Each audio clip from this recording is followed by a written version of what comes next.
Allergic rhinitis एक सामान्य लेकिन परेशान करने वाली समस्या है जो ज्यादातर मौसम में बदलाव, धूल, परागकण, पालतू जानवरों के बाल, धुआं, तेज खुशबू और कुछ खाद्य पदार्थों के कारण होती है।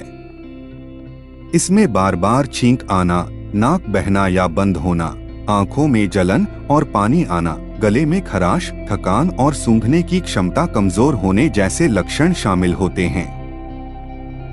होम्योपैथी में इसका प्रभावी इलाज उपलब्ध है, जैसे एलियम सेपात 30 जो पानी जैसी नाक की रचना और आंखों की जलन में लाभकारी है, नत्रम मुर 30 जो बंद नाक और लगातार छींकने में राहत देता है, जबकि सबदिल्ला 30 बार बार छींकने और नाक की खुजली को कम करने में मदद करती है।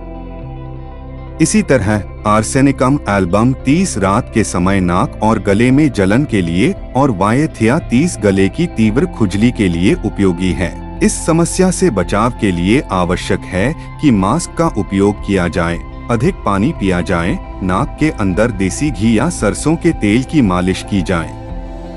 और दूध व तैलीय भोजन से परहेज किया जाए।